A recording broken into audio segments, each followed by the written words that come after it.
Selamat siang Ibu dan teman-teman. Perkenalkan, nama saya Serna Laritmas dengan NPM 12114201190236. Saya dari kelas C, Fakultas Kesehatan Program Studi Keperawatan dari Universitas Kristen Indonesia Maluku. Di sini saya akan mempresentasikan makalah asuhan keperawatan pada pasien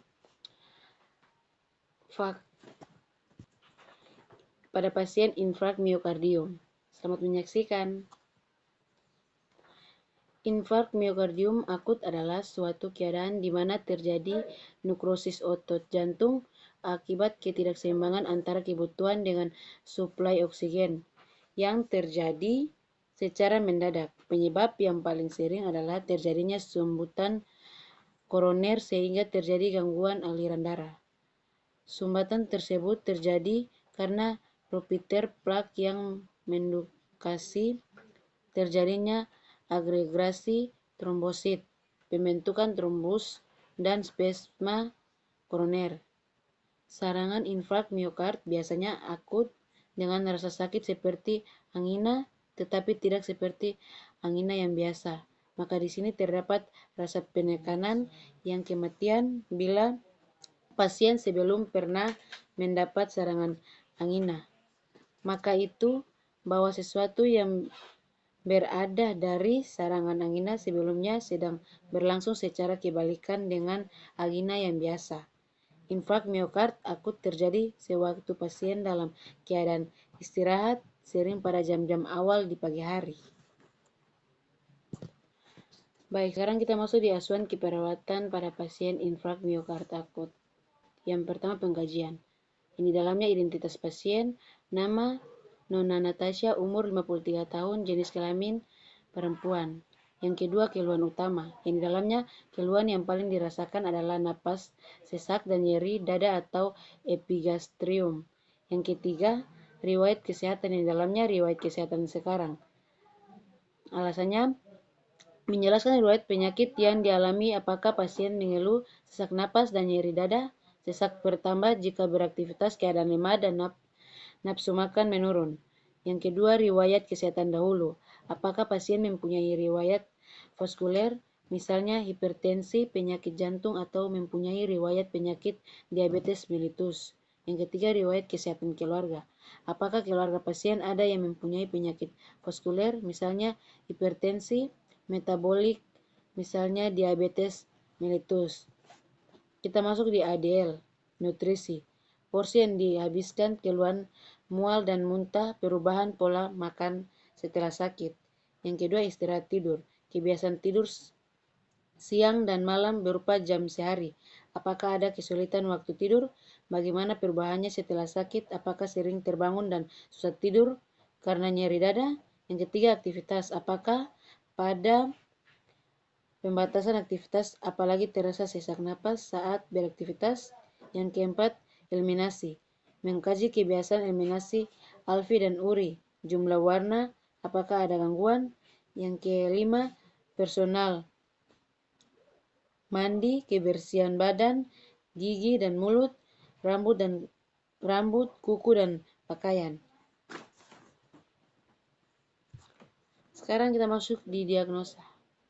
Diagnosa yang timbul pada pasien dengan infrak miokard akut.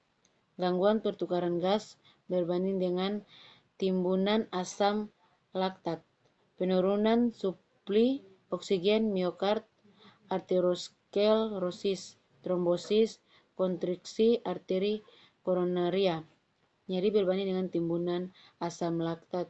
Penurunan supli oksigen ke miokard, arteriosklerosis, trombosis, kontriksi arteri koronaria.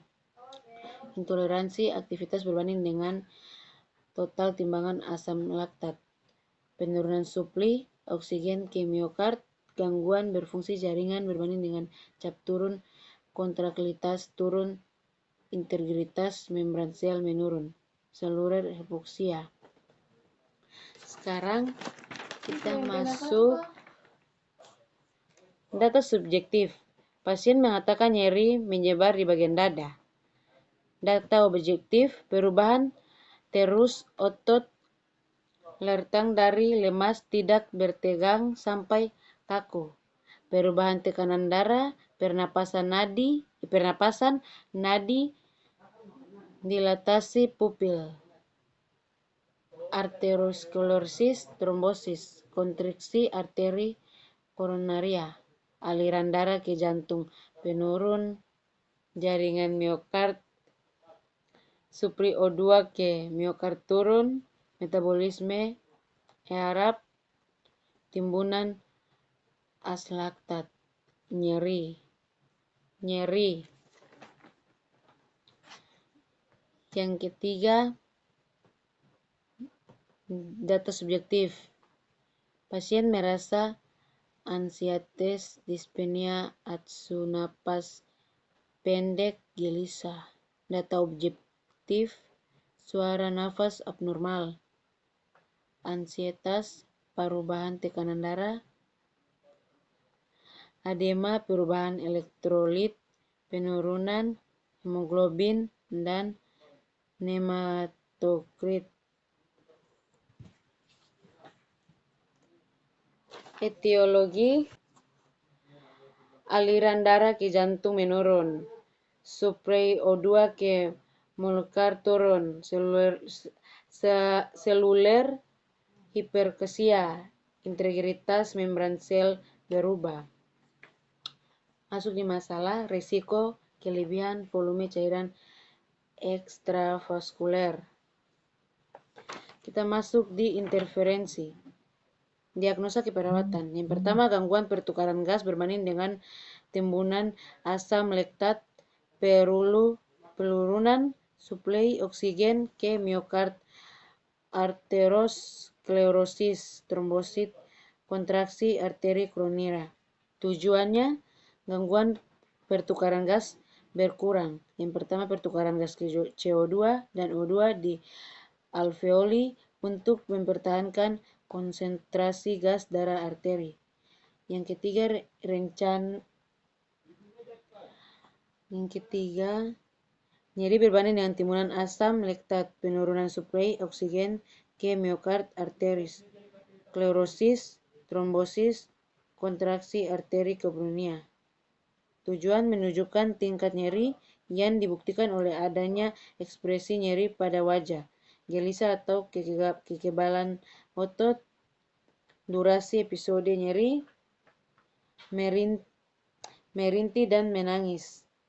Kriteria hasil tindakan individu untuk mengendalikan nyeri.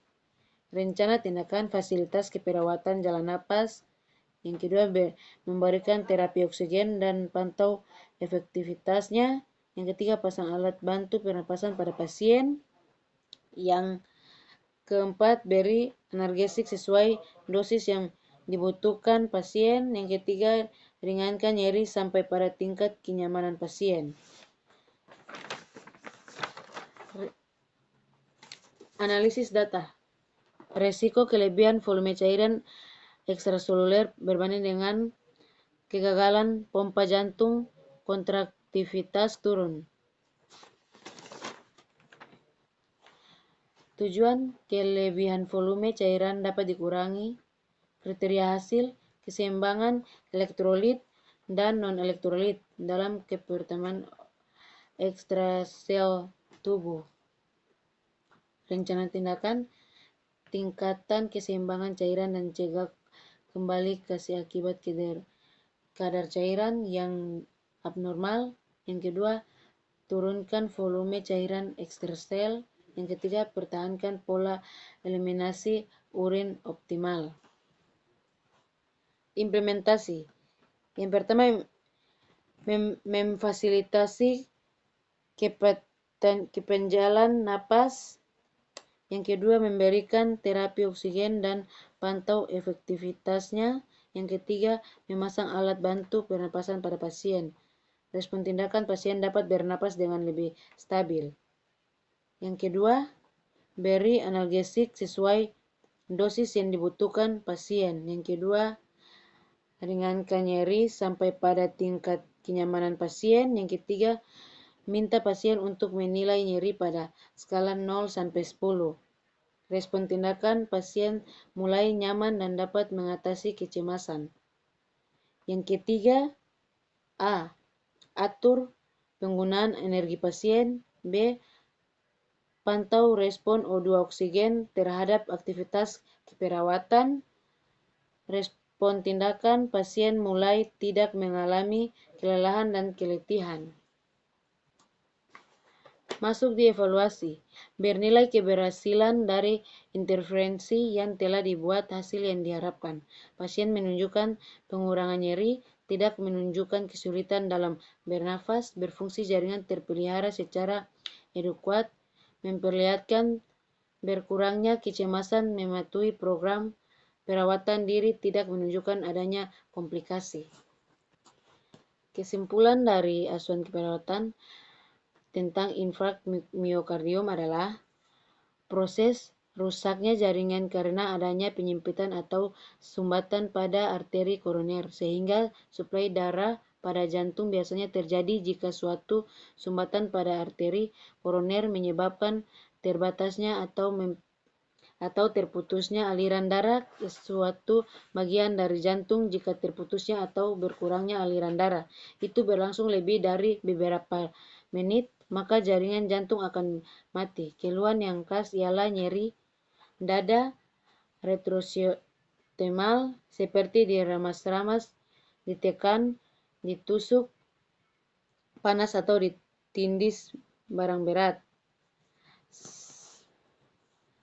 Saran saya untuk mencapai suatu keberhasilan yang baik dalam membuatkan makalah selanjutnya, maka penulis memberikan syarat pada saya setelah mengetahui asuhan keperawatan tentang infark miokardium. Kita diharapkan mampu membuat asuhan keperawatan. Semua mengetahui, mengerti, dan memahami akan arti, manfaat, serta akibat atau dampak dari apa yang telah dibahas dari makalah tersebut. Mungkin itu saja hasil presentasi saya.